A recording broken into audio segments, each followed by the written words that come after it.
As human beings, we always want to do the extreme. More is always better. But is that true when it comes to deuterium? What happens in your body if you deuterium deplete too much? We're talking about that, what happens when you lose weight, and why deuterium is an increasing problem in the population. Enjoy. If we don't have enough deuterium, that's also not good. Would that be realistic if someone was taking deuterium depleted water, took all the minerals, just ate super low carbs, super clean, tried to get up in the morning, get the sunlight, not exposing themselves to all the word is unnecessary blue yes. light and all of that? Okay, what happens if we do all of that? We're going to weaken our collagen structures in our body. That's what we're going to do. And we're going to cause a lot of internal damage as a consequence. So low deuterium isn't an option either. We should use low deuterium protocols for a certain period of time. I usually recommend low deuterium water for dilution once you're losing weight, because you have to be in a low carbohydrate, ketogenic state, losing weight, taking it for 3 to 6 months to deplete and dilute the levels, and then just stick to you'll come to a lower level within your own body. You'll always, because remember, when chylomicrons come in from the gut and you're transporting all the actual fats that are coming in from the diet, they don't only go to all the cells, they also go to in their transit time, they also go to the adipose tissue and to the liver to get repackaged, and some of that can end up in the adipose tissue.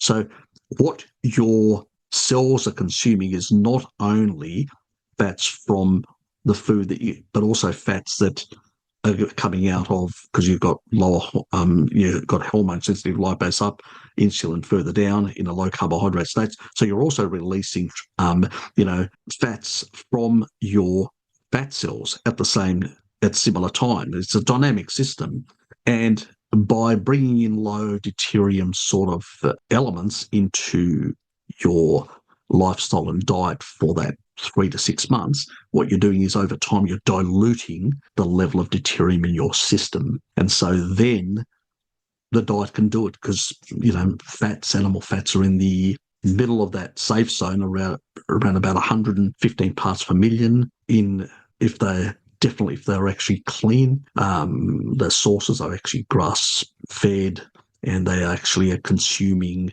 or foraging pigs and stuff like that. If the animals are actually eating grains, which unfortunately in North America is the case, then the deuterium levels in the fat of the animal will be more in the 120 range.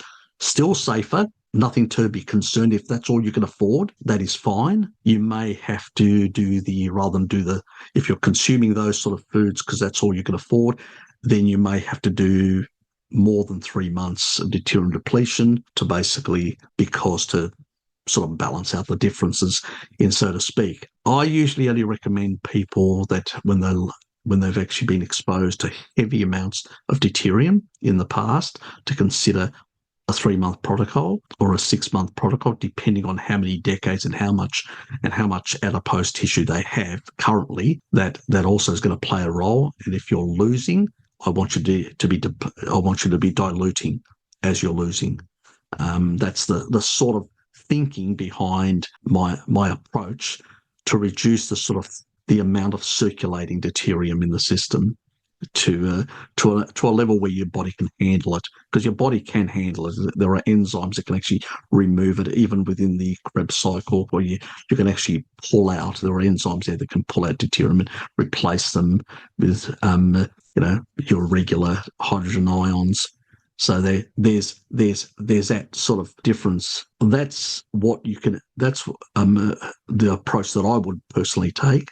I don't think we need to fret too much about it, because sometimes we can actually induce ourselves too much stress, which isn't a good thing. It increases oxidative stress. But just to be aware that we need to think about, what have I been consuming for the last 1 or 2 decades as I'm coming into this carnivore space and all that. Some of the symptoms that I had, maybe they're related when I was doing keto or doing veganism and all that, and rapidly losing weight, and I started having certain types of conditions, because we've all been exposed to some level of high deuterium foods, because of living in the current food environment. So, and that's everyone, even people who are vegans, vegetarians, low carbs, anybody who's actually shifted away from a standard diet, they've actually been exposed. Now, how much exposure they've had will vary. Nowadays, it's higher than in the past because people are eating more processed things from the supermarket and buying more fast foods compared to the past. And many families do the same thing, like the parents will stop at a fast food joint, pick up a whole lot of stuff and then go home. And that's what the meal is for the night, so to speak. Yeah. And so that's becoming a more regular thing. And so people are far more vulnerable to higher levels of stored deuterium than in the past. So the worse we shift these sort of fake meats and they're full of seed oils. So the deuterium content of those are much higher than what even traditional processed foods are.